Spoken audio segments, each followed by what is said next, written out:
शाम का वक्त था। ईशा अपने कमरे में बैठकर एक किताब पढ़ रही थी और वो किताब थी एक प्रेम कथा, दो प्रेमी जोड़ियों की कहानी। ईशा जैसे ही किताब का पन्ना पलटती है तभी उसके फोन की रिंगटोन बजती है।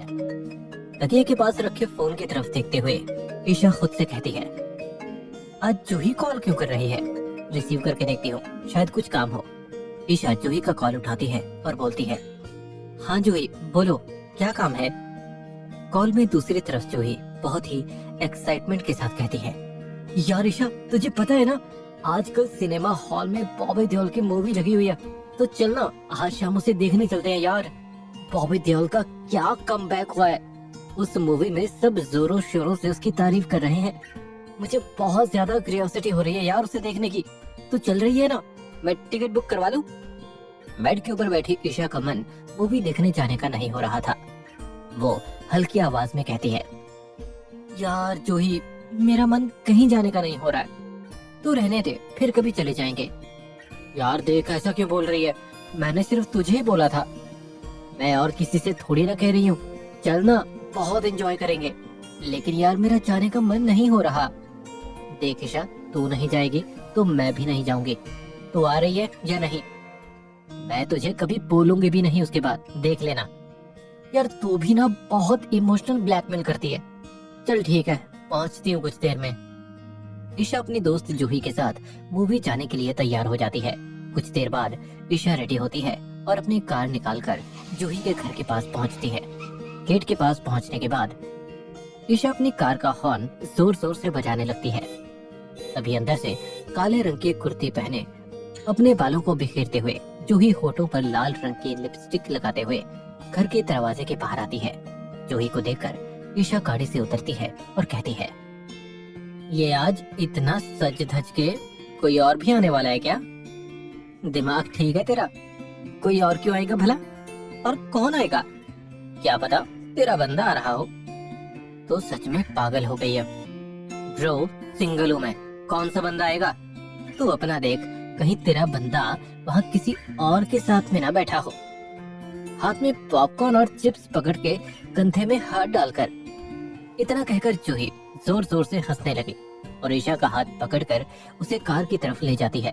जिसके बाद जूही ड्राइविंग सीट पर बैठती है और ईशा उसके बगल वाली सीट पर। तभी जूही कार में चाबी लगाती है और फर्स्ट गियर डालकर एक्सीलरेट दबाती है। इसके बाद जूही गाड़ी इतनी तेज चलाती है कि वो धीरे धीरे हवा से बातें करने लगती है। ईशा उसे तेज कार चलाने को बहुत मना करती है, लेकिन जूही उसकी एक नहीं सुनती।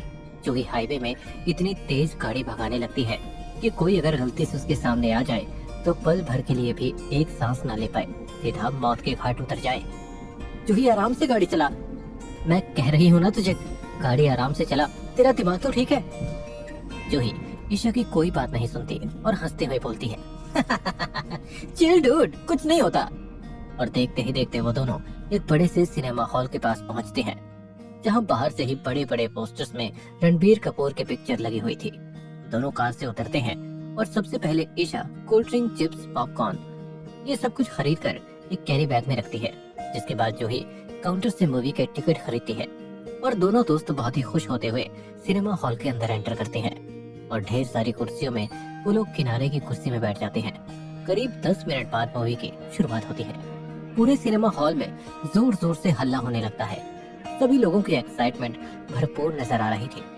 मूवी की शुरुआत होती है, सभी बैठकर देख रहे होते हैं। करीब 1 घंटा बीत जाता है। ईशा अपनी चेयर से उठती है और जैसे ही पीछे घूम कर देखती है तो तीसरे कॉर्नर पर उसे करण दिखाई देता है, वो भी 3 लड़कियों के बीच में। करण हांडा ने 2 लड़कियों के कंधे में हाथ डाला हुआ था, जिसे देख ईशा की आंखें फटी की फटी रह गई। वो हैरान हो जाती है। एक पल के लिए उसे कुछ भी समझ में नहीं आता। तभी जूही उसकी तरफ देखती है तो उसे भी समझ नहीं आता कि ईशा के चेहरे का रंग उड़ा हुआ क्यों है। वो ईशा के हाथ को पकड़कर हिलाती है और पूछती है, अरे क्या हो गया? उसकी बात का ईशा कोई जवाब नहीं देती और करण की तरफ सिर्फ घूरती रह जाती है।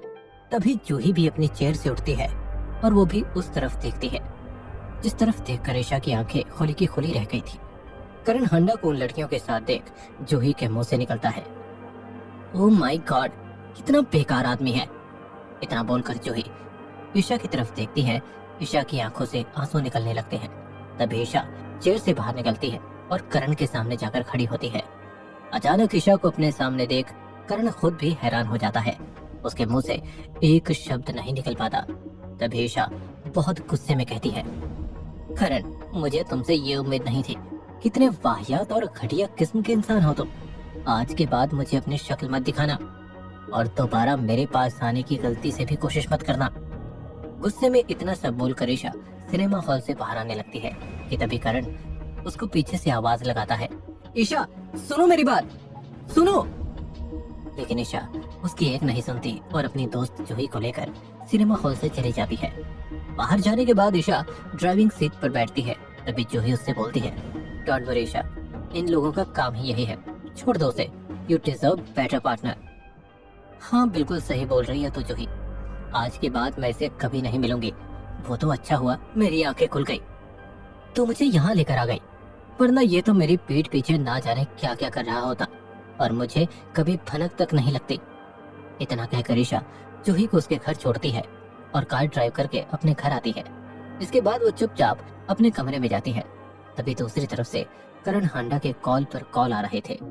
तब ईशा अपना फोन फ्लाइट मोड पर डालती है और बोलती है, भाड़ में जाए। इतना कहकर ईशा फोन साइड में फेंकती है और चद्दर डालकर चुपचाप सो जाती है। रात हो चुकी थी। विद्युत अपने ऑफिस में बैठा होता है। तभी उसके फोन में टेक्स्ट मैसेज आता है कि उसके अकाउंट में 500 करोड़ रुपए क्रेडिट हो चुके हैं। और इस समय उसके ऑफिस में उसके दादाजी आते हैं और अपने पोते से कहते हैं, बेटा विद्युत, क्या कर रहे हो? व्यस्त ना हो तो मैं आ जाऊं अंदर? अरे दादाजी, ये भी कोई पूछने की बात है क्या? बेझिझक आइए, बताओ क्या मंगवाऊं आपके लिए, चाय या कॉफी?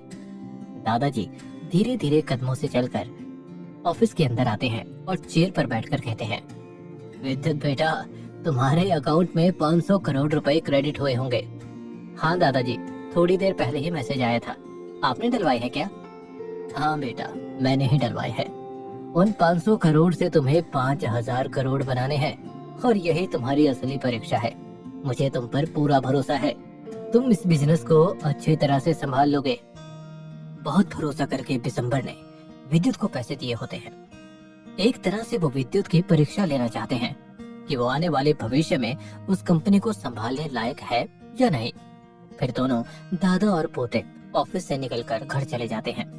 घर में गीता शीशे के सामने खड़ी होकर अपने बालों को बना रही थी और एक लाल रंग की छोटी सी बिंदी अपने माथे पर लगाकर आंखों में काजल लगाती है।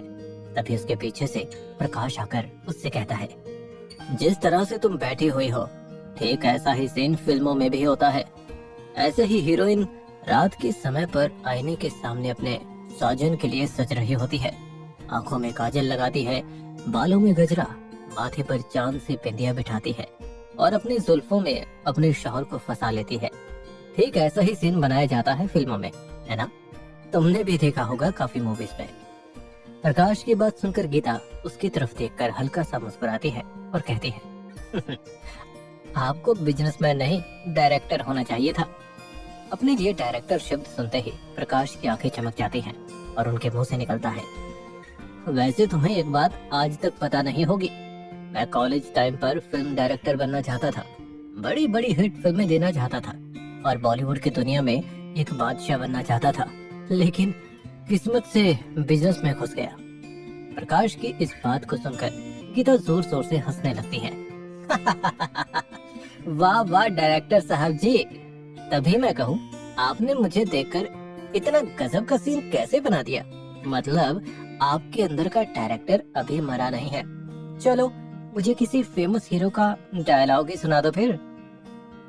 गीता की बात को मानते हुए प्रकाश हंसते हुए कहता है, चलो ठीक है, मैं तुम्हें अपने फेवरेट एक्टर नाना पाटेकर का डायलॉग सुनाता हूँ। ऊपर वाला भी ऊपर से देखता है तो उसे शर्म आती होगी, सोचता होगा मैंने सबसे खूबसूरत चीज बनाई थी इंसान, नीचे देखा तो सब कीड़े बन गए, कीड़े। अब बताओ गीता, कैसा लगा मेरा डायलॉग? बढ़िया है ना? हंसते हुए गीता कहती है, आप हंसते हुए बहुत अच्छे लगते हैं प्रकाश जी। इतना कहकर दोनों एक साथ कमरे से बाहर चले जाते हैं।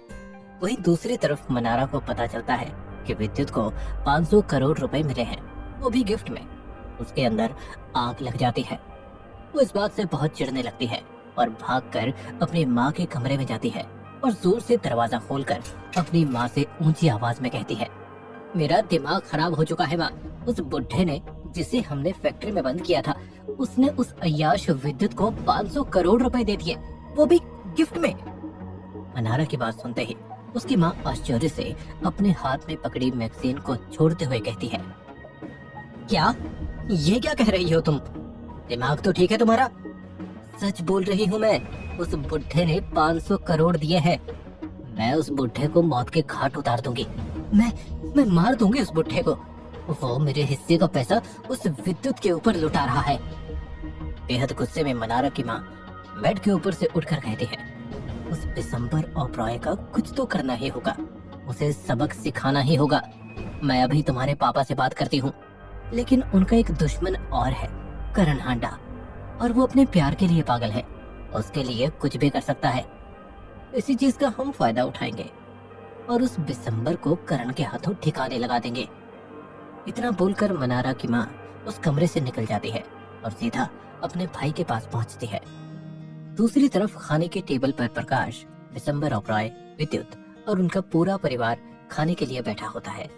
जैसे ही गीता प्रकाश की प्लेट पर रोटी रखती है तो उसकी हंसी छूट जाती है। सब लोग गीता की तरफ देखने लगते हैं कि वो हंस क्यों रही है। तभी गीता प्रकाश की प्लेट में सब्जी डालते हुए कहती है, लीजिए मुंबई के डायरेक्टर साहब जी, सब्जी खाइए। और हाँ, इस सब्जी के ऊपर कोई सीन मत बना देना अभी। वैसे भी डायरेक्टर तो आप ही हैं। गीता की बात सुनते ही दिसंबर जोर जोर से हंसने लगता है।